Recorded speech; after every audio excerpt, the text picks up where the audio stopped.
पास आ जाएंगे। हाँ थोड़ा करीब हो जाए।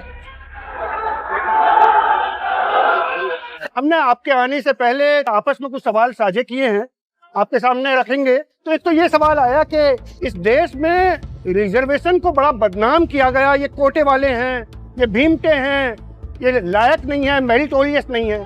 हमारे दिल में, हमारे सब लोगों के दिल में ये है कि ये बात झूठी है, काबिलियत में कोई कमी नहीं है, ये हकदारी और भागीदारी का मामला है। उस पर थोड़ी सी आपकी हम रोशनी चाहेंगे। और इसी तरह जाति जनगणना से जुड़ा सवाल है और हमें ये मन में आता है कि वो केवल रिजर्वेशन की ही कहानी है या इससे आगे की कोई कहानी है जाति जनगणना में।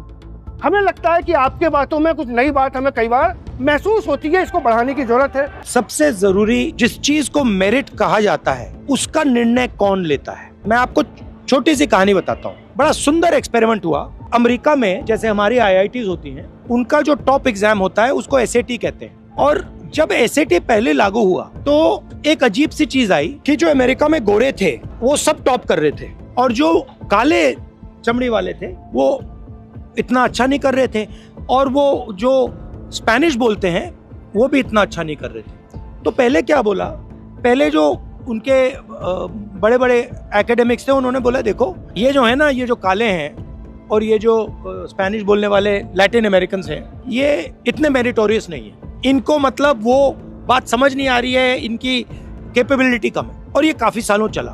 फिर एक आदमी ने क्या किया, एक प्रोफेसर ने, उसने कहा एक चीज चेक करता हूँ, जो पेपर लिखे गए थे ना उन्होंने वो पेपर कालों से लिखवा दिए। सिर्फ उन्होंने कहा कि ऐसे करते हैं, पेपर कालों से लिखवा देते हैं और फिर वही एग्जाम दे देते हैं। पता है क्या हुआ, गोरे सब फेल हो गए। मतलब जो सिस्टम को कंट्रोल कर रहा है वो ही मेरिट डिसाइड कर रहा है। अब मान लो आप किसान के बेटे हो और मैं मतलब किसी बड़े ब्यूरोक्रेट का बेटा हूँ। अगर आप एग्जाम लिखोगे मैं फेल होऊंगा ही होऊंगा, और अगर मैं एग्जाम लिखूंगा तो आप फेल हो गए होगे।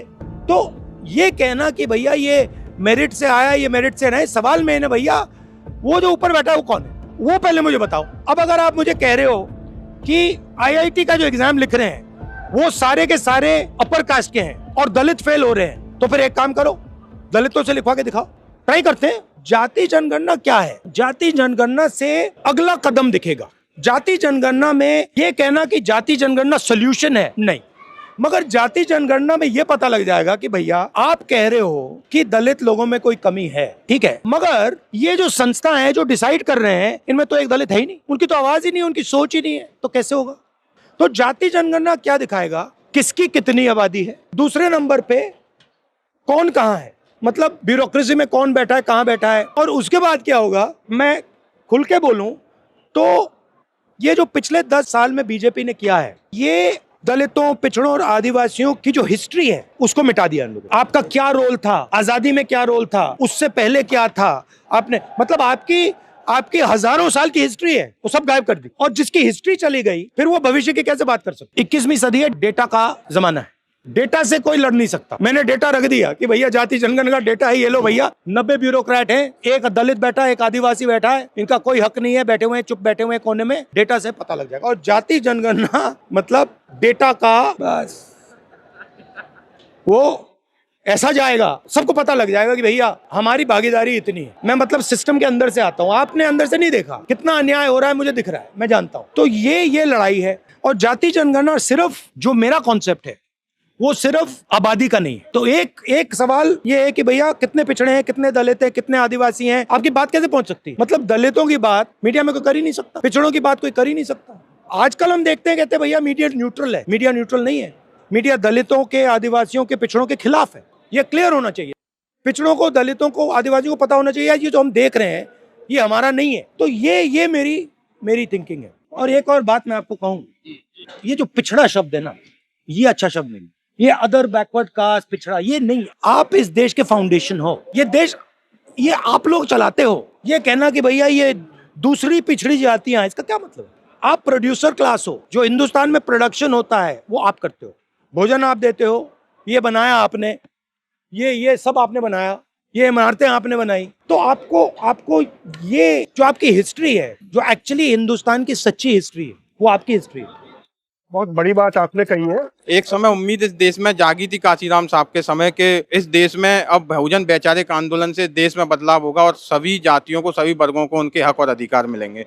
लेकिन जो कुनबा बिखरा हुआ नजर आया है, आपने जो उम्मीद दी जातिगत जनगणना की बात करके, 5 न्याय की बात करके, ओबीसी महासभा, तमाम सोशल जस्टिस एक्टिविस्ट आपसे एक टिप्पणी चाहते हैं कि इस बिखरे हुए कुनबे को आपने जो मजबूती देने का काम किया उसे हम किस स्तर पर कैसे ऊपर ले जा सकते हैं? ये काम पॉलिटिकल काम नहीं है, ये काम पॉलिटिकली नहीं किया जा सकता, ये काम मिशन के तौर पे किया जा सकता है। तो ये अगर हमने इस काम को पॉलिटिकली करने की कोशिश की, सोसाइटी, समाज को इंप्रूव करने के तौर पे किया जा सकता है। पॉलिटिकल तरीके से अगर ये करेंगे तो वो बिखराव होगा। मगर अगर लोगों को दिखेगा कि ये भैया सचमुच में मिशन के तरीके से किया जा रहा है, ये लोग जो हैं ये छोड़ने नहीं वाले हैं, तो फिर बिखराव कम होगा। दूसरी बात, उस समय में और इस समय में बहुत फर्क है। फर्क ये है कि जो हिंदुस्तान का धन है, इन लोगों ने अब पूरा का पूरा कैप्चर कर दिया। तो जो गरीब लोग हैं उनके लिए रास्ता ही नहीं है। पब्लिक सेक्टर गायब हो गया, अग्निवीर आ गया, ठेकेदारी प्रथा आ गई, तो जो पहले रास्ते थे निकलने के सारे बंद हैं। तो कोई चारा ही नहीं बचा। अब यही रास्ता है और चलना ही पड़ेगा इस पे, आप देख लेना। मैं भी एससी वर्ग से आती हूँ। संविधान ने मुझे और मेरी जैसी तमाम भारत की महिलाओं को अधिकार दिया है अपनी बात रखने और बोलने का। आज संविधान खतरे में है, उसे खोखला किया जा रहा है, उसकी जड़ें काटी जा रही है। सबसे बड़ी चिंता मुझे लोकतंत्र पे है। तो हम सारी महिलाएं आपका साथ देने के लिए तैयार हैं, पर आप हमसे क्या चाहते हैं वो हमें बताएं। हम सब कुछ करने को तैयार हैं। देखिए, कांग्रेस पार्टी में और बीजेपी में बहुत फर्क है। फर्क यह है कि जिसने कांग्रेस पार्टी की स्टीयरिंग व्हील पकड़ ली वो उसको ले जाएगा। तो मैं चाहता हूं कि आप लोग कांग्रेस पार्टी की स्टीयरिंग व्हील पकड़ो। वो लड़ाई है, वो आपको आसानी से नहीं पकड़ने देंगे, बट मैं चाहता हूं कि आप लोग इसको अपना मानो कि ये हमारा हथियार है और उसमें आप मतलब पोजीशन बनाओ। क्योंकि जो भी कांग्रेस पार्टी को कंट्रोल करता है वहीं कांग्रेस पार्टी जाएगी। मेरा लक्ष्य है कि जब मैं राजनीति खत्म करूं तब हिंदुस्तान में 50% महिला चीफ मिनिस्टर होनी चाहिए। मेरा लक्ष्य है, मैं कहता नहीं हूं, बट इसके लिए पाइपलाइन बनानी है। इसके लिए मतलब ऐसे वो नहीं बनेंगी, पहले प्रधानी लेवल से, फिर एमएलए लेवल से, फिर एमपी लेवल से, फिर जाके बनेंगी। मगर मैं चाहता हूं कि कम से कम 50% चीफ मिनिस्टर महिला हो।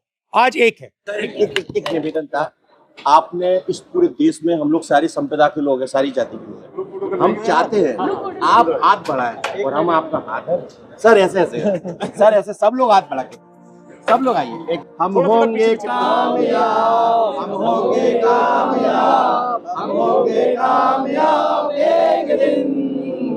मन में है विश्वास, पूरा है विश्वास, हम होंगे कामयाब।